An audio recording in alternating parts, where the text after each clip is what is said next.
Hinamak na manugang. Kabanata 736.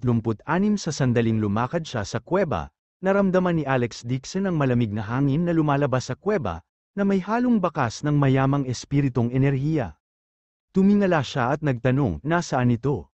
Sa pag-uulat kay Dixon Pavilion Master, ito ang frozen paradise ng ating pharmacist pavilion, hindi nang ahas si Elder Ching na maging pabaya at magalang na sumagot, ang espiritual na hamog ng ating pharmacist pavilion ay nagmula sa kuweba. Ito ba ang pinagmula ng espiritual na hamog? Medyo interesado si Alex Dixon.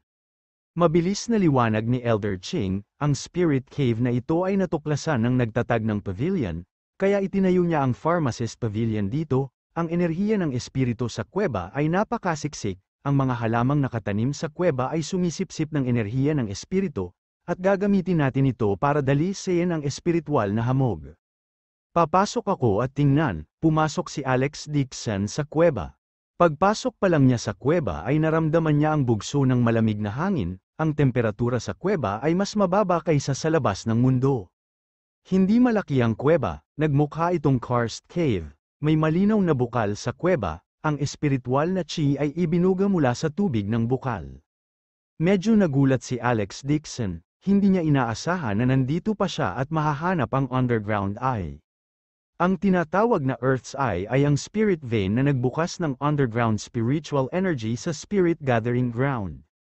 Ang potensyal na enerhiya na ibinubuga ng Earth Eye ay ang pinakadalisay na natural na nagbibigay ng enerhiya, para kay cultivator, isa itong makalangit na kayamanan.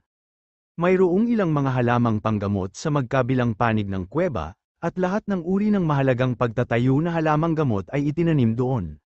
Lumingon si Alex Dixon at inutusan si Chin Lei na lumapit. Inilagay niya ang langit at lupa ang mga buto ng espiritu sa backpack ng militar na bitbit ni Chin Lei sa kanyang likod. Pagkatapos noon, tumalikod si Alex Dixon at inutusan si Elder Ching. Lumabas muna kayo, gusto kong gamitin itong frozen cave para ayusin ang mga pag-aayos sa mga halaman. Si Elder Ching ay hindi nang ahas na mag-antala at mabilis na umalis. Ang espiritual na enerhiya sa frozen cave ay talagang magagamit upang gawing masigla ang mga halamang gamot. Matapos makaalis ang lahat, gumamit si Alex Dixon ng magic formation sa harap ng pintuan ng kuweba para iiwalay ang labas ng mundo sa pag-istorbo sa kanila. Inilagay niya ang langit at lupa na nagtatag ng binhi sa bukal na tubig sa mata ng lupa. Kaagad, nagsimulang magningning ng may sigla ang nanghihina at nanlulumo na binhi ng espiritong langit at lupa, maging ang mga naninilaw nitong dahon ay mabilis na naging berde. Nakahinga ng maluwag si Alex Dixon, talagang pagsubok ang Earth Eye na ito. Gayunpaman, kailangan pa rin ng ilang panahon para maayos ang pag-aayos ng mga binhi. Nang makita niyang may sapat na kakayahan na enerhiya sa kuweba, umupo siya ng naka-cross-legged at nagsimulang sumipsip ng dagdag na enerhiya. Ang enerhiya ng espiritu sa kuweba ay masyadong dalisay, at si Alex Dixon ay mabilis na pumasok sa isang estado ng ganap na hindi makasarili. Ang kanyang spiritual sense ay muling lumutang sa malawak na universo, at tumitig sa napakaraming bituin sa ilalim ng kanyang mga paa.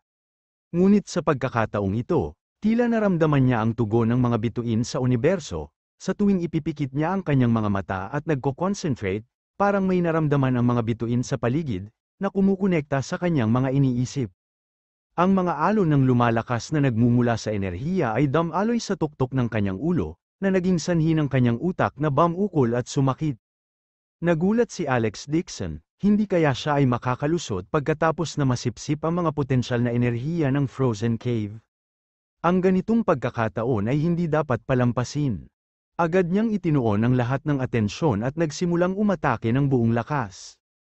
Ang enerhiya ay damaloy sa katawan ni Alex Dixon, at ang mga daluyan ng dugo sa kanyang leeg ay nakausli na parang bulate, tuloy-tuloy ang pag-ikot nila sa bilis na nakikita ng mata. Ang kanyang balat ay naging isang malabong gininto ang kulay, at ang kanyang buong katawan ay naglalabas ng isang layer ng gininto ang liwanag. Ang hindi mabilang na mga bituin ay tila nakatanggap ng kanyang utos, at sila ay nagbigay ng mga bakas ng espiritong enerhiya na dumaan sa universo at pumasok sa kanyang katawan. Parang malapit nang sumabog ang kanyang katawan at tila napunit ang kanyang mga buto at kalamnan bago nagreporma. Ito ang tanda ng isang pambihirang tagumpay. Puno ng malamig na pawis ang katawan ni Alex Dixon, sinubukan niyang tiisin ang sakit ng katawan niya. Para sa isang magsasaka, ang bawat tagumpay ay isang lukso sa lakas, ngunit ang sumunod ay isang mas malaking panganib. Sa kasaysayan, ang rate ng tagumpay ng cultivator ay 10%, at kung mas mataas ang kanyang cultivation base, mas mababa ang rate ng tagumpay. Kung mabibigo si cultivator na makalusot, siya ay malubhang masugatan, ang kanyang cultivation base ay masisira ng husto, at siya ay mamamatay kaagad. Napapikit ng mariin si Alex Dixon, kumikislap ang gintong liwanag na lumabas sa kanyang katawan at nawala sa kuweba. Si Elder Ching at ang iba ay magalang na naghihintay sa labas ng kuweba, nakita rin nila ang liwanag na nagmula sa kuweba. Ito ay bulalas ni Ding Ching at napabuntong hininga. Hindi niya inaasahan na makakalusot si Alex Dixon pagkatapos makapasok sa Frozen Paradise. Natigilan din si Elder Ching, parang si Alex Dixon ay papasok na sa huling yugto ng Golden Core. Hindi niya akalain na magiging ganoon siya ka-eksperto. Si Elder Ching ay pawis na pawis, ngayon lang, hindi niya maisip ang antas ng cultivation ni Alex Dixon, kaya naman naglakas loob siyang kumilos ng walang ingat. Dapat malaman ng isang tao na ang isang huling yugto ng Golden Core Cultivator ay may kapangyarihang sirain ang isang lungsod, napakakaiba para sa kanya na wasakin ang kanilang maliit na pharmacist pavilion sa lupa. Dahil din sa paggalang sa kanya ni Alex Dixon ngayon lang, kung gusto niyang patayin ang pharmacist pavilion, para itong elepante na nakatapak sa langgam, magiging effortless para sa kanya na gawin ito. Sa pag-iisip nito, nakaramdam si Elder Ching ng matagal na takot sa kanyang puso, buti na lang, nagkataon lang, lahat ng tao sa pavilion ay nakaluhod sa paanan ni Alex Dixon, kung magpapatuloy sila sa pakikipaglaban sa kanya, ang pharmacist pavilion ay malamang na mawala sa lupa. Agad na inutusan ni Chin Lei ang ilang miyembro ng Dragon Sky Group na dinala niya para bantayan ang pasukan ng kuweba. Walang sino man ang makakagambala kay Cultivator sa kritikal na sandali ng kanyang tagumpay. Ang kanyang amo, si Wu Shu, ay namatay dahil sa kanyang nabigong tagumpay, kailangan niyang protektahan ang kanyang panganay na nakatatandang kapatid. Alam din ni Ding Ching kung gaano kalakas si Cultivator, kaya sumali siya sa pangkat ng mga tagapagtanggol. Si Elder Ching ay hindi nang ahas na maging pabaya, inilipat niya ang pinakamakapangyarihang mabilis na gatekeeper ng Pharmacist Pavilion para bantayan ang pasukan ng kuweba at protektahan si Alex Dixon. Isang malabong gininto ang liwanag ang kumukutitap sa kuweba, dahilan para tumibok ang puso ni Elder Ching sa takot at inggit.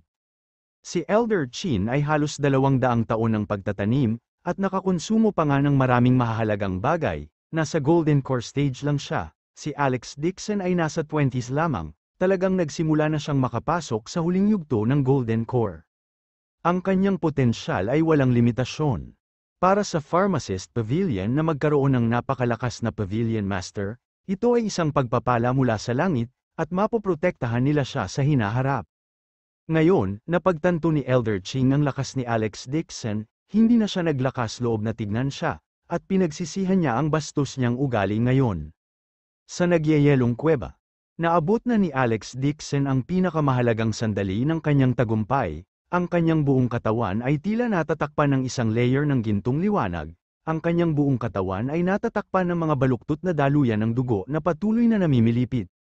Bigla na lang, buzz. Sa isip ni Alex Dixon, tila may narinig siyang dagandong mula sa kaibuturan ng sansinukob, tila nanginginig ang buong ulo niya hanggang sa mawala na ito ng pakiramdam. Lahat ng bituin sa paligid ay lumiwanag sa isang iglap, tinusok siya ng husto na hindi niya maimulat ang kanyang mga mata. Ang hindi mabilang na mga daloy ng enerhiya na ibinubuga mula sa mga bituin ay pumasok sa kanyang katawan ng may malakas na putok. Ang matinding sakit ng kanyang katawan na hinihiwa-hiwalay ay napilitang idilat ni Alex Dixon ang kanyang mga mata, bumuga siya ng isang bibig ng mainit na dugo. Agad niyang isinubo sa kanyang bibig ang lahat ng mga gamot na espiritu na ininom niya mula sa Medicine Pavilion, ninuya ang mga ito, at inubos ang mga ito. Gayunpaman, ang enerhiya sa loob ng kanyang katawan ay parang tsunami pa rin, patuloy na kumukulo. Kung hindi siya makalusot, ang enerhiya sa loob ng kanyang katawan ay sasabog, at siya ay nasa matinding panganib. Habang si Alex Dixon ay nagngangalit ang kanyang mga ngipin at tinitiis ang matinding sakit, bigla niyang nakita na ang mga binhi sa loob ng Earth Eye ay sumisipsip ng mga pagbabago sa enerhiya, at ganap na nakabawi. Higit pa rito, ang mga putol na sanga ng mga binhi ay gumaling din at nagbunga ng dalawang gintong bunga. Ang mga prutas ay nagbubuga ng mahinang halimuyak, na ganap na sumisipsip ng mga pagpipilian na chi ng Earth Eye. Naamoy ni Alex Dixon ang halimuyak at naramdaman na tila na-neutralize ang kumukulong hinukay na chi sa kanyang katawan at nabawi niya ang isang bakas ng malay. Kabanata 737. Nakaramdam siya ng hindi matiis na sakit sa buong katawan, parang kumukulong kaldero ang dugo sa katawan niya. Wala na siyang pakialam doon, hindi man lang ito inisip ni Alex Dixon, direkta niyang hinugot ang dalawang Heaven and Earth Soul Seeds at inihagis sa kanyang bibig. Natunaw ang gintong prutas nang makapasok ito sa kanyang bibig, ang mga hibla ng enerhiya ay mabilis na kumalat sa kanyang katawan. Sa isang iglap, biglang naramdaman ni Alex Dixon na gumaan ang kanyang katawan, pakiramdam niya ay isinilang siyang muli.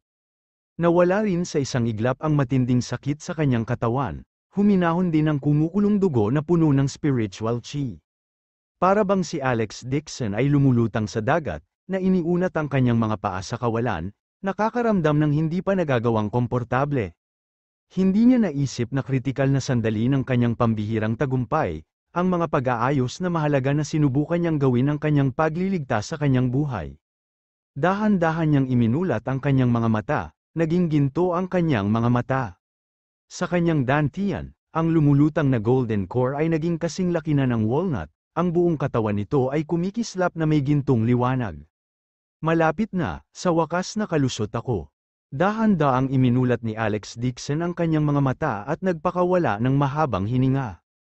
Bagamat pinagpapawisan siya, at maging ang kanyang damit ay basang-basa, gayunpaman, ang kanyang ekspresyon ay walang kapantay na kalmado, na para bang lahat ay nasa kanyang inaasahan. Lumingon siya at nakitang natuyo na ang mga nakikitang binhi sa tagsibol.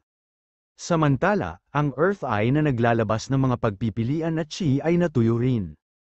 Ang mahalagang mga halamang gamot na itinanim sa nagyayelong kuweba ay nawala rin ang kanilang mga pagpipilian na chi, at hindi na berde.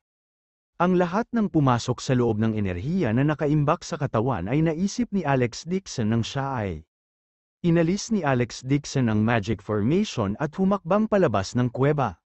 Lahat ng nasa labas ng pinto ay nagpipigil ng hininga. Bagamat tila hindi nagbago si Alex Dixon, ang aura na kanyang inilalabas ay nagtago na ng mapang-ipang panggigipit. Si Elder Ching ay hindi nang ahas na tumingin sa kanya ng diretso, at mabilis na nagkawtaw. Binabati kita kay Dixon Pavilion Master para sa matagumpay na paglusot. Binabati kita sa Pavilion Master para sa pagpasok. Sabay-sabay na sigaw ng lahat ng pharmacist sa likod niya. Nayanig din ang puso ni Ding Ching. Ito kaya ang aura ng isang late-stage na Golden Core expert, sa isang sulyap pa lang, nakaramdam na ito ng takot sa kanyang subconsciously. Nang makitang ligtas ng nakalusot si Alex Dixon, ang nag-aalalang puso ni Chin Lei ay tuluyang napahinga, at nagpakawala siya ng mahabang buntong hininga. Kanina lang, nakatenterhook pa siya, natatakot na si Alex Dixon ay magkaroon ng mga problema sa paglusot tulad ng kanyang master na si Waksu San. Bahagyang tuma NGO si Alex Dixon, nakapulupot ang mga kamay sa likod habang nakatitig sa berdeng bundok sa di kalayuan. Sa condensation ng spiritual sense, ang tanawin na 12 ng kilometro ang layo ay kasing linaw ng abot-tanaw sa harapan niya. Nakikita pa niya ang mga patak ng hamog sa mga puno at ang mga insekto sa damuhan. Binawi niya ang spiritual sense at tumingala sa mga puting ulap sa kalangitan. Sinubukan niyang gamitin ang kanyang telekinesis para i-drive sila. Ang mga ulap sa kalangitan ay mabilis na nagtipon, pagkatapos ay kasunod ng kanyang telekinesis, isang malaking kamay na hugis lumitaw sa kalangitan. Gusto ito ni Alex Dixon, ang napakalaking kamay na ulap na nabuo mula sa mga ulap sa kalangitan ay parang bundoktay na pumipindot, diretsyong humahawak patungo sa lupa. Isang malaking anino ang biglang lumitaw sa lupa. Hindi alam ng mga pharmacist kung ano ang nangyayari, bigla silang tumingala at nakita ang isa pang malaking kamay sa langit, natakot sila sa kanilang mga talino at naisip na may isa pang pagsalakay ng kaaway, napasigaw sila sa gulat. Boom, ang malaking kamay ng ulap ay nahulog mula sa langit at sinampal ang isang tigang na burol sa malapit. Ang mga malalaking bato sa tuktok ng bundok ay agad na nabasag sa mga piraso, na nagpapadala ng mga labi sa lahat ng dako. Dixon Pavilion Master, ang higanteng kamay na ito ay nabuo mo. Sa wakas ay bumalik si Elder Ching sa kanyang katinoan at gulat na tumingin kay Alex Dixon. Sinusubukan ko lang, binawi ni Alex Dixon ang kanyang telekinesis. Ang higanteng kamay ay agad na naging hindi mabilang na ulap at lumutang sa hangin.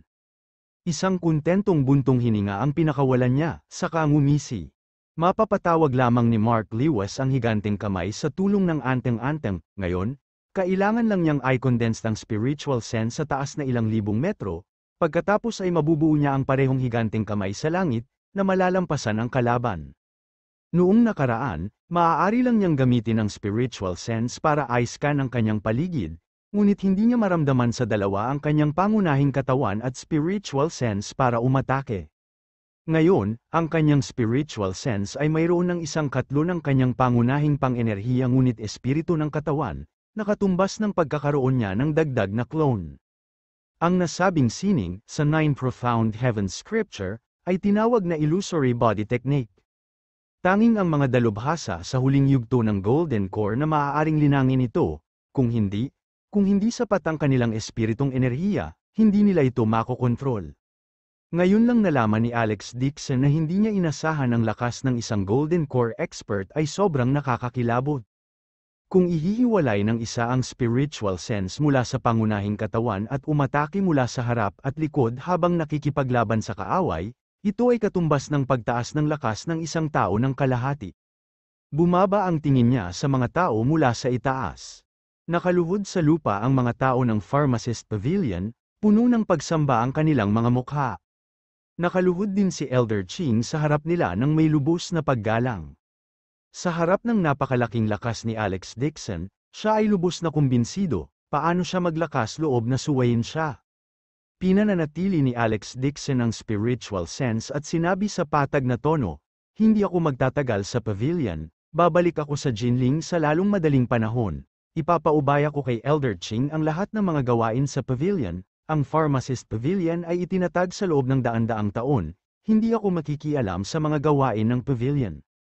Mangyaring turuan ako, Dixon Pavilion Master, gagawin ko ang lahat ng aking makakaya para mahawakan ito.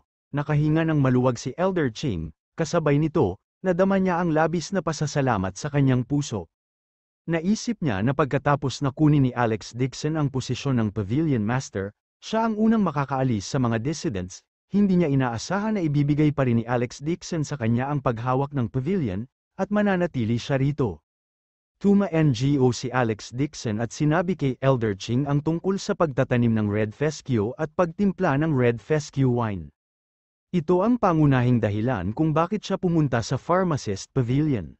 Matapos ipaliwanag ni Alex Dixon ang ilang bagay, iniabot niya ang recipe ng Red Fescue wine kay Elder Ching. Ang gayong recipe ay isang mahalagang lihim na recipe sa mga tagalabas, ngunit sa kanyang mga mata, ito ay isang ordinaryong race eta lamang. At saka, kung walang lakas ng loob si Elder Ching na ilabas ang race eta sa publiko. Pagkatapos magpaliwanag ni Alex Dixon, tumayo siya at umalis sa Pharmacist Pavilion, nagpaplanong bumalik sa Jinling magdamag. Nang makapasok siya sa kuweba, ilang beses siyang tinawag ni Helena, ngunit hindi niya ito narinig. Nang maglaon, pinadalhan siya ng kanyang asawa ng isa pang mensahe, na nagtatanong sa kanya kung kailan siya babalik kay Jinling. Sinabi niya na tinawagan ni Shu Chun ang kanyang pamilya at sinabihan silang pumunta sa Yan Capital upang maghanda para sa pulong ng pamilya Shu. Nang umalis siya, kumuha din siya ng 10 bote ng spiritual dose at ibinigay kay Chin Lei. Kahit na ang spiritual dose ay hindi nakapakipakinabang sa kanya, bago ang Red Fescue wine ay natitiyak, ang mga spiritual dose ay ibibigay sa mga miyembro ng Dragon Sky Group, magagawa nilang mapataas ang kanilang pangangatawan at kakayahan ng ilang beses, at kahit na baguhin ang kanilang mga buto. Nang makarating sila sa entrance ng Pharmacist Pavilion, biglang sumugod ang isang figura. Ang reaksyon ni Chin Lei ay napakabilis, agad siyang kumilos at humarang sa dinadaanan ni Alex Dixon. Gayunpaman, nang makita niyang si Liu Chanli yun, Sumimangot siya at malamig na nagtanong, bakit hindi ka pa umaalis? Nakita rin ni Alex Dixon sina Liu Chunli at Lady Liu, na nagtatago sa gilid. Matapos salakayin ng Blackman ang pharmacist pavilion, silang dalawa ay pinalayas ng mga pharmacist palabas ng pavilion, hindi niya inaasahan na palagi silang mananatili sa labas ng pavilion. Master Dixon, sa wakas ay hinintay kita na lumabas. Binago ni Lady Liu ang kanyang pagmamataas mula sa dati at lumakad pasulong na may ngiti. Hindi siya pinansin ni Alex Dixon at sinabi kay Liu Chunli, mayroon pa ba? Awkward na pinunasan ni Liu Chunli ang kanyang mga kamay at pinilit ang sarili na magsabi ng ilang salita. Dixon, Master Dixon, gusto kong magpasalamat sa iyo, kung hindi dahil sa pagligtas mo sa buhay ko, natatakot ako na baka nawala na ako ng buhay. Ngumisi si Ding Ching at sinabing, ano, nagkasundo na ba kayo ng asawa mo? Mag-ingat ka na lasunin ka ulit ng bayaw mo. Sa oras na yon, hindi ka magkakaroon ng ganoong swerte. Kabanata 738 sa sandaling matapos siyang magsalita, ang mga mata ni Lady Liu ay napuno ng puot, parang may dalawang awl na nakatingin sa kanya. Tinaas ni Ding Ching ang kanyang kilay at pinag-uusapan, ano ang tinitingnan mo? Mag-ingat na mabulag ka ng lason. Sa sobrang takot ni Lady Liu ay agad siyang nanginig at tumingin kay Alex Dixon, bigla siyang lumuhod sa lupa at umiyak. Master Dixon, kasalanan ko lang ngayon. Puno ng panghihinayang at luha ang mukha niya. Gayunpaman, nanatiling hindi natinag si Alex Dixon, hindi niya ito pinansin at sinabi kay Liu Chunli, kung wala na, aalis muna ako. Sa sandaling ito, nagmamadaling lumuhod si Liu Chunli sa lupa at nauutal, Master Dixon, ang sakit ng asawa ko, hiniling niya sa akin na magmakaawa sa iyo na tingnan mo kung mapapagaling ko siya. Sabi ni Alex Dixon, hindi ba ngayon lang siya pinagamot ni Elder Ching, bakit mo ako hinahanap? Agad na umiyak si Lady Liu at sinabi ni Elder Ching na hindi ako gumagalang kay Dixon Pavilion Master, inutusan na niya ang mga tao na itaboy ako palabas ng pharmacist pavilion at inutusan akong huwag pumasok sa pavilion kailanman. Nakikiusap ako kay Dixon Pavilion Master, para patawarin ako sa pagiging bulag ko, para sa kapakanan ng aking asawa, pakiusap na gamutin ako ni Dixon Pavilion. Sabi ko, makapal talaga ang balat mo, hindi na rin nakayanan ni Ding Ching. Noong una, mababa ang tingin ng babaeng ito kay Alex Dixon, ngayong alam na niya ang medikal na kakayahan ni Alex Dixon, walang kahiyang hinayla niya si Liu Chunli at pinakiusapan si Alex Dixon na gamutin siya. Lumuhad si Liu Chunli sa lupa na may awkward na ekspresyon sa kanyang mukha. Hindi pinansin ni Alex Dixon si Lady Liu at sinabi kay Liu Chunli, bagaman kaya kitang pagalingin, maliligtas kita minsan, kamatayan ngayon. Pagkatapos sabihin yon, hindi man lang siya tumingin kay Lady Liu at humakbang pasulong. Lin Pavilion Master, I was wrong, I kowtow to you, I admit my mistake, please save me. Buong lakas na sumigaw si Lady Liu, tumayo siya at gusto siyang habulin. Sinipa siya ni Ding Ching at sinipa siya 7 o 8 metro ang layo. Tulala si Liu Chunli na lumuhod sa lupa, bakas sa mukha niya ang panghihinayang at galit, parang ang lalim ng iniisip.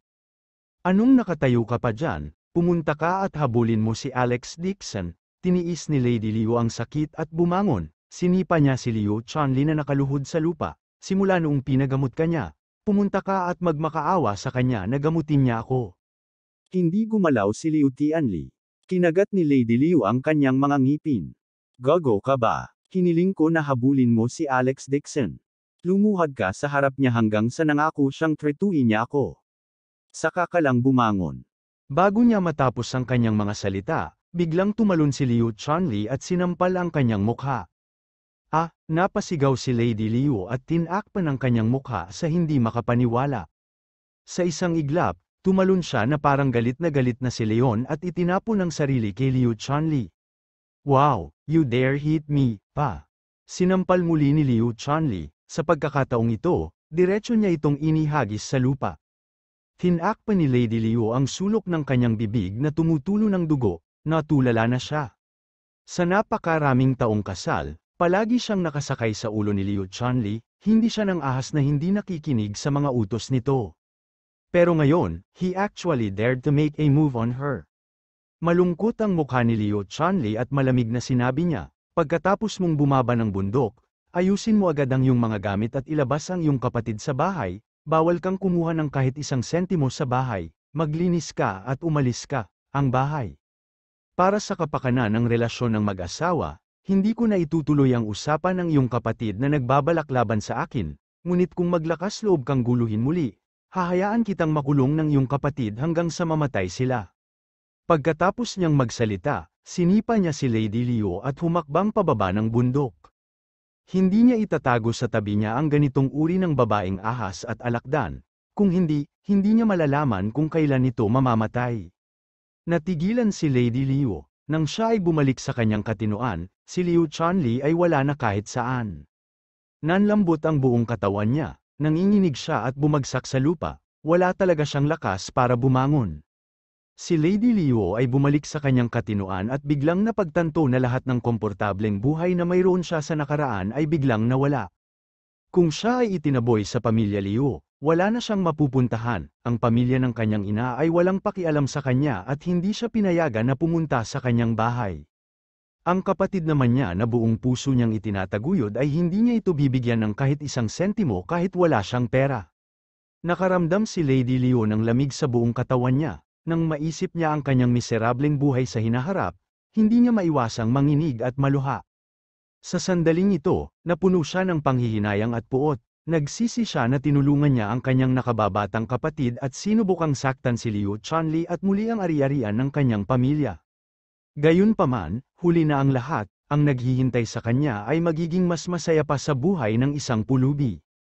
Pagkababa ng Pharmacist Pavilion, lumipad si Alex Dixon pabalik sa Jinling ng gabing yon. Naliligo si Jane Lewis nang bigla niyang makita si Alex Dixon sa main hall, nabigla siya. Tapos ka na ba sa negosyo mo? Basa ang itim niyang buhok, nakasuot lamang siya ng puting silk na pajamas, na ikinatago ng kanyang magandang figura. Ang kanyang katawan ay nagbuga ng mahinang bango ng jasmine.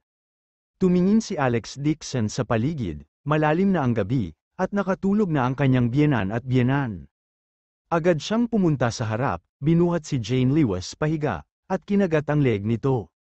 Miss, ang bango mo, sumigaw si Jane Lewis at agad na namula ang kanyang mukha, mapaglaro niyang tinulak ang balikat nito. Ibaba mo ako dali, makikita mo ni Dad paglabas niya mamaya. Ikaw ang asawa ko, bakit kita yayakapin? Niyakap ni Alex Dixon ang katawan ng asawa at nakaramdam ng pangangati sa kanyang puso.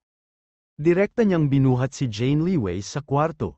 Kinaumagahan, nakita ni Helena si Alex Dixon at natigilan din sandali. Bakit ka bumalik? Hindi komportable si Alex Dixon sa kanyang puso, nang marinig ang tono ni Helena, para siyang outsider. Nag-walk out din si Albert Lewis, nang makita niya si Alex Dixon, mabilis siyang pumunta sa harapan. Anak, bumalik ka sa tamang oras. Ang iyong ina ay nag-uusap tungkol sa pagpunta sa Yan Capital sa susunod na 2 araw. Hindi ka ba pupunta sa Yan Capital sa kalahating buwan? Kumunat ang noo ni Alex Dixon. Pinandilatan siya ni Helena at sinabing, tumawag ang iyong tiyuhin na si Shu Fugi para imbitahan tayo sa Yan Capital para maglaro ng ilang araw. Lalong naguluhan si Alex Dixon nang marinig niya ito. Karaniwang walang ginagawa ang kanyang tiyuhin at palaging humihingi ng pera kay Helena, paano siya naging napakamapagbigay sa unang pagkakataon. Sa pagkakataong ito, lumapit din si Jane Lewis at sinabing, nagkataon lang na hindi busy ang construction company nitong mga ilang araw, samahan mo na lang sina nanay at tatay sa Yan Capital. Last time pagbalik ni nanay galing Yan Capital, paulit-ulit-ulit niyang sinasabi, na hindi siya nagkaroon ng magandang panahon. Tara na. Sabi ni Alex Dixon, wala siyang pakialam sa laro ni Helena, basta masaya ang asawa.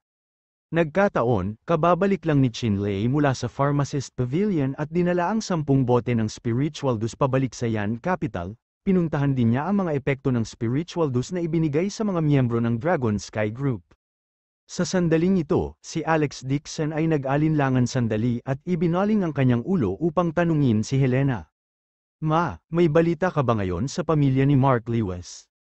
Malungkot na sinabi ni Helena, bakit mo sila tinatanong, ang iyong ama ay gumawa na ng malinaw na linya sa kanila, sa tingin mo ba ay hindi sapat ang pamilyang ito para saktan tayo?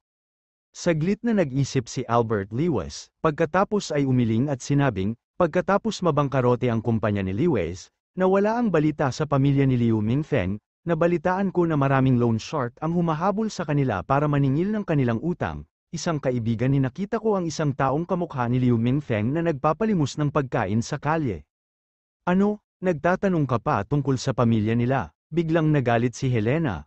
Pumunta ka ba sa likod ko para tulungan ang pamilya ni Liu Mingfeng? Kinasusuklaman niya ang pamilya ni Liu Mingfeng hanggang sa buto. Higit pa rito, ang Liu's family ay nabangkarote, at wala siyang panahon para iwasan sila. Natatakot siyang babalik ang pamilya Liu at gamitin ang mga tapat na paraan ni Albert Lewis para manloko ng pera. Kabanata 739. Hindi ko alam kung nasaan sila. Mabilis na umiling si Albert Lewis. Nang marinig niyang pinag-uusapan ng kanyang kaibigan ang isang pulubi na kamukha ni Liu Mingfeng, talagang naawa siya. Gayunpaman, nang tumakbo siya sa kalye, walang tao doon. Seryosong sabi ni Alex Dixon, "Tay, kung may balita ka tungkol kay Mark Lewis, sabihin mo sa akin." Oo, tuma-NGO si Albert Lewis at bumuntong hininga. Si Lewis family ay nagdusa para sa kanilang sarili. Ang kinaroroonan ni Mark Lewis at ng kanyang kapatid ay palaging hindi alam, kung sila ay patay o buhay ay hindi pa rin alam. Kinagat ni Helena ang kanyang mga labi. Ang dalawang magkapatid na ito ay kasing laso ng mga alakdan. Bakit ka natatakot na hindi sila maayos ang pamumuhay? Sa pagkakataong ito, sumang-ayon si Alex Dixon kay Helena sa unang pagkakataon sa kanyang buhay. Ang dalawang magkapatid na ito ay talagang hindi mabuting tao. Higit pa rito, si Mark Lewis ay walang awa na umatake sa Pharmacist Pavilion, na nagpapakita ng kasamaan sa kanyang mga buto nang walang pag-aalinlangan. Gayunpaman, kahit na hindi niya inilagay sa kanyang mga mata ang cultivation base ni Mark Lewis, mayroon pa rin siyang pagdududa. Anong uri ng hindi inaasahang pagtatagpo ang nakatagpo ni Mark Lewis na nagbigay daan sa kanyang cultivation base na umunlad ng napakabilis sa maikling panahon? Sa sandaling ito, tila may naisip si Helena. "Alright, I heard from my friends that I saw Mark Lewis in Yan Capital. I confirmed the photo. Bagamat malabo ang litrato, kilala ko ang batang ito noong naging abo." Nang makitang wala siyang makukuha mula sa kanyang biyenan at biyenan, maaari lamang isang tabi ni Alex Dixon ang bagay na ito pansamantala. Natatakot na siya na kailangan pa niyang pumunta sa Yan Capital para ayusin ang lahat. Kinaumagahan, nagmaneho si Alex Dixon sa airport at ang kanyang pamilya ay nagtungo muli sa Yan Capital. Si Ding Ching, bilang kanyang secretary, ay sumakay ng eroplano at bumalik mamaya. Pagdating nila sa Yan Capital, si Helena ay agad na tumabi kay Xi Mengxi, na nasa villa, na puno ng pananabik ang mukha. "Ayo, my big villa, my big bedroom, I am finally back." Hindi nakaimik si Alex Dixon. Sabi nga, kapag tumanda na ang mga tao, mababa ang tingin nila sa lahat. Hindi niya inaasahan na si Helena, na napakatanda na, ay may ganoong kalaliman na pagkahumaling sa villa. Ililigpit pa lang ni Jane Lewis ang kanyang bagahe nang biglang bumangon si Helena at inilabas ang kanyang telepono. "No, everyone don't panic, magpapapicture muna ako at ipapadala ko muna sa WeChat moments ko." Habang nagsasalita siya, umupo siya kay Xi Mengxi at mayabang na kumuha ng litrato ng villa, lalo niyang ipinost ito sa kanyang WeChat moments at ipinost pa ito sa kanilang grupo ng pamilya. Sanay na si Alex Dixon sa hindi kinaugalian na paraan ng paggawa ni Helena, kaya ginawa niya ang gusto niya. Anyway, Villa ang pangalan niya ngayon. Kung i-provoke siya ni Helena, diretso niyang hihilingin na umalis ang matandang hag na ito. Pagdating niya sa Yan Capital, napabuntong hininga din si Alex Dixon na may emosyon sa kanyang puso. Hindi na niya naisip ang bumalik, naisip niyang maghanap ng pagkakataong maibalik si Jane Lewis sa Dixon family at makilala ang mga tao ng Dixon family. Nanatili si Helena sa villa at sa sobrang tuwa ay hindi siya nakatulog buong gabi. Kinabukasan, hindi siya nakatulog, inimbitahan niya ang isang malaking grupo ng mga kamag-anak mula sa pamilya Xu sa villa. "Halika, halika, ito ang aking villa." Lahat ay malayang makakatingin sa paligid, huwag tumayo sa seremonya. Ang ingay ang gumising kay Alex Dixon mula sa kanyang pagkakatulog, nang makita niyang nagpapamalas na naman ang yaman ang biyenan niya, hindi niya alam kung ano ang sasabihin. Mayroong isang malaking grupo ng mga tao na nakaupo sa sala. Wala siyang panahon para mang-abala sa mga kamag-anak ng Xu family. Binati lang niya si Jane Lewis at nagmaneho papunta sa National Clinic. Sa kalagitnaan ng sasakyan, nakatanggap si Alex Dixon ng tawag mula kay Su Ching-cheng. Alex, may oras ka ba ngayong gabi? How about I treat you to a meal? Hinawakan ni Alex Dixon ang manibela gamit ang isang kamay at ang telepono sa kabila. Medyo natarante siya. Paano mo nalaman na napunta ako sa Yan Capital? Naglagay ba ang babaeng ito ng surveillance camera sa tabi niya? Nakangiting sinabi ni Su Ching-cheng, ang biyenan mo ay mula sa Shu family, tama ba? Ang kumpanya ko ay may branch company, at ang kliyente ay mula sa Shu family. Narinig ko mula sa mga kamag-anak ng Shu family na may pupuntahan na family meeting, at aanyayahan nila ang lahat ng miyembro ng Shu family. Sa tingin ko ay dapat kang pumunta. Kung gayon, paano mo nalaman na dumating ako sa Yan Capital? It's very simple, may stake ang Su Clan Corporation sa aviation company. Gusto ko lang napadalhan nila ako ng listahan ng mga kliyente nila araw-araw, hindi pa ba sapat yun? Bahagyang kumunat ang noo ni Alex Dixon at napabuntong hininga sa kanyang puso. Naisip niyang malalim na ang kinahuhumalingan ni Helena, hindi niya inaasahan na may isa pang Su Ching-cheng, kaya lang iba ang mga bagay na kinahuhumalingan nila. Mahilig sa pera si Helena, ngunit si Su Ching-cheng, maliban sa kanyang sarili, ay walang malasakit sa opposite sex. Nagreklamo si Su Ching-cheng sa telepono, huwag mong sabihin sa akin na may nangyari na naman, ilang beses mo na akong tinanggihan, kailan lang ito, hindi ka mawawala ng gantimpala, di ba? Half seryoso siya at kalahating biro, ngunit may bahid ng kalungkutan sa kanyang tono. Hindi rin nakatiis na marinig ito ni Alex Dixon, tuma-NGO siya at sinabing, anong oras na ngayong gabi, saan tayo kakain? Pumayag ka, biglang naging masaya si Su Ching-cheng. I will send the time and place to your phone, I will wait for you then. Nang matapos si Alex Dixon sa pagtawag, pumunta siya sa National Clinic para hanapin ni Deputy Director Lu para maunawaan kung ano ang nangyari sa panahong ito. Curator Dixon, hinahanap lang kita. Nakita siya ni Lu Hongjian na paparating at agad siyang natuwa. Mabilis siyang naglakad na parang estudyante sa elementarya at magalang na nagtanong, Curator Dixon, naghanda ako ng ilang race eta, palagi kong nararamdaman na may mali, kung may oras ka, maaari mo ba akong bigyan ng ilang mga payo? Nag-usap silang dalawa ng gamot sa buong hapon sa National Clinic. Sa gabi, si Lu Hongjian ay nagdaraos ng isang welcome banquet para sa kanya, ngunit tumanggi si Alex Dixon, hindi sapat ang hapunan nila ni Su Ching-cheng para mapatay siya muli. Dumating si Alex Dixon sa napagkasunduan na lokasyon at nakita si Su Ching-cheng na nakasuot ng pulang damit, ang kanyang magandang mukha ay natatakpan ng makeup at naghihintay siya doon ng nakangiti.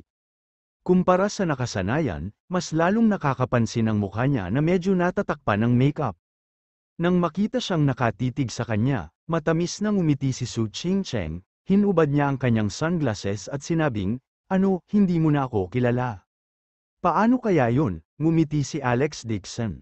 Eto na, kilala na siya ni Su Ching-cheng mula pa noong bata pa sila. Sa oras na yun, hindi niya akalain na ang mga bagay ay uunlad sa yugtong ito. Walang masyadong tao sa revolving restaurant, hindi niya alam kung nabook na ni Su Ching-cheng ang lahat ng mesa sa malapit. Alex, napakatagal na nung huli tayong nagkita, let me give you a toast. Matikas na itinaas ni Su Ching-cheng ang kanyang tasa. Dingdang, nagsalpukan ng tasa ng red wine na may malinaw na tunog. Ininom ni Alex Dixon ang red wine sa isang lagok at itinaas ang ulo para tingnan si Su Ching-cheng. Sa ilalim ng mainit na liwanag ng kandila, mas lalong gumanda ang kanyang magandang mukha. Inilapag niya ang tasa sa mesa at nagdesisyon. Sa totoo lang, pumayag siyang maghapunan kasama si Su Ching-cheng sa pagkakataong ito dahil gusto niyang maging malinaw ang mga bagay-bagay at tapusin ang mga bagay sa kanilang dalawa. Ngayong may asawa na siya, palaging walang asawa si Su Ching-cheng, mas mabuting putulin ang kanyang pag-iisip kaysa magkaroon ng mahabang panahon ng sakit. Naisip ito ni Alex Dixon sa kanyang puso at sinabing, Ching-cheng, halos 5 taon na akong kasal, ngunit palagi kang nag-iisa. Sa tingin ko ay maantala ka nito. Sumimsim si Su Ching-cheng ng red wine at biglang tumingala sa kanya at nagtanong, anong gusto mong sabihin? Sinabi ni Alex Dixon, Ching-cheng, kaibigan lang ako sa iyo. Bilang kaibigan, sana ay mamuhay ka ng masayang buhay sa darating. Bago siya matapos magsalita, pinutol siya ni Su Ching-cheng, sasabihin mo ba sa akin na makakahanap ka ng mabuting mapapangasawa? Kabanata 740 nakaramdam ng awkward si Alex Dixon, may sasabihin sana siya. Gusto kong magpakasal, ngunit sa kasamaang palad, ang taong magpapakasal sa akin ay hindi pa nagpapakita. Inalag-alog ni Su Chingcheng ang kanyang red wine glass at mukhang nag-iisa. Hindi ko gusto ang mga lalaki sa paligid ko, at ang mga lalaking gusto ko ay hindi ako pinakasalan. Ano sa tingin mo ang dapat kong gawin? Umiti ng mapait si Alex Dixon. Chingcheng, hindi mo kailangang maglaro ng mga bagtong. May asawa na ako. May asawa ka na nga, pero magkaibigan na tayo ngayon, ngumiti si Su Chingcheng at sinabing, itrato mo lang ito bilang isang ordinaryong kaibigan, ayos din ito. Pagkasabi niya nito ay kalmado ang ekspresyon niya at elegante ang ngiti niya. Gayunpaman, ang kanyang puso ay lubhang mapait. Napabuntong hininga si Alex Dixon, nang malapit na niyang sirain ang pagkahumaling nito sa kanya, isang nagulat na boses ang narinig. Boss Su, walang tiyag ang itinaas ni Su Chingcheng ang kanyang ulo at tumingin sa gilid. Sinundan siya ni Alex Dixon ng tingin at nakita niya ang isang gwapong binata na naka-white suit na tuwang-tuwa na naglalakad. Napakagwapo ng binatang ito, napakaganda ng kanyang damit, at walang alikabok sa kanyang makintab na leather na sapatos, nagbigay pa siya ng mamahaling amoy ng pabango. Gayunpaman, ang kanyang mga mata ay nagpakita ng bakas ng sinok, at patuloy niyang iniskan ang katawan ni Su Chingcheng. Lumingon siya at sinulyapan si Su Chingcheng, bahagyang kumunat ang noo ni Su Chingcheng, na parang hindi niya maalala. Napaka-tactful ng binata at mabilis na nagpakilalang nakangiti. Boss Su, ako si Chen Weihao. Noong huling kumakain ang kliyente, nagpalitan pa kami ng mga business card, nag-toast pa ako sa iyo ng isang tasa ng alak. Ganun ba? Mahinang sabi ni Su Chingcheng, wala siyang pakialam sa ganitong uri ng nakakainip na hapunan. Kung tungkol sa pangangalakal ng mga branded na kalakal, ito ay isang perfunctory na paraan ng pagnenegosyo. Tinitigan ni Chen Weihao si Su Chingcheng, puno ng pagnanasa ang kanyang mga mata. Hindi niya inaasahan na makikilala niya si Su Chingcheng sa ganoong lugar, nabalitaan niyang single pa si Boss Su, para sa isang makaranasang manliligaw na tulad niya. Ito ay isang magandang pagkakataon, hindi niya ito kayang bitawan. Kung may baba niya si Su Chingcheng, agad siyang magiging isang ligaw na manok at isang phoenix, at magiging manugang ng Su Clan Group. Malamig ang ugali ni Su Chingcheng, ngunit walang pakialam si Chen Weihao, nakangiting tanong niya. Hindi ko alam kung libre si Boss Su ngayong gabi, pero gusto kitang i-treat ng pagkain. Hindi man lang ito inisip ni Su Chingcheng at malamig na tumanggi. Ang isang lalaki na may ganitong uri ng katayuan ay nakikita rin na tratuhin siya ng isang pagkain. Hinawakan ni Chen Weihao ang kanyang ilong at labis na nalulungkot sa kanyang puso, sinulyapan niya si Alex Dixon mula sa gilid ng kanyang mga mata at lalo pang sumanggod. Gwapo ang lalaking ito. Ngunit nakasuot siya ng mga street goods at talagang makakain sa parehong mesa ni Su Chingcheng, siya ay malamang nakapareho ni Chen Weihao, isang gigolo na umaasa sa kanyang mukha para kumain. Si Chen Weihao ay hindi nagalit, patuloy siyang tumawa na parang malagkit na candy. Chingcheng, kailan ka magiging malaya? I think we are very compatible, sana maging kaibigan kita. Isang bakas ng sama ng loob ang sumili sa mukha ni Su Chingcheng. Hindi siya pamilyar kay Chen Weihao at tinawag siya ng kabilang partido na Chingcheng, labis siyang nalungkot nang marinig niya ito. Ngunit sa harap ni Alex Dixon, ayaw itong ibunyag ni Su Chingcheng, kung tutuusin, gusto niyang mag-iwan ng magandang impresyon sa harap ni Alex Dixon para hindi siya masyadong malakas at magkaroon ng masamang impresyon sa kanya. Nang makitang hindi tumutol si Su Chingcheng, natuwa si Chen Weihao sa kanyang puso at naisip na hindi siya tumanggi. Agad siyang umarte na parang magkaibigan at gustong maglabas ng stool para maupo, ngumiti siya at sinabing, narinig ko na gusto ni Boss Su ang sining, tulad ng aking libangan, kapag may oras ka, maaari mong pag-usapan ang tungkol sa sining. Habang nagsasalita si Chen Weihao, hindi maiwasan ang kanyang mga mata na sumulyap sa harap ng kwelyo ni Su Chingcheng. Babaeng ito, tunay na ang pinakamamahal. Hindi lang siya nagkaroon ng magandang background sa pamilya, ngunit mayroon din siyang pera at kakayahan. Higit sa lahat, maganda siya at first-rate ang figure niya. Ibang-iba siya sa mga dalisay, mayaman, at magagandang babaeng nakadate niya noon.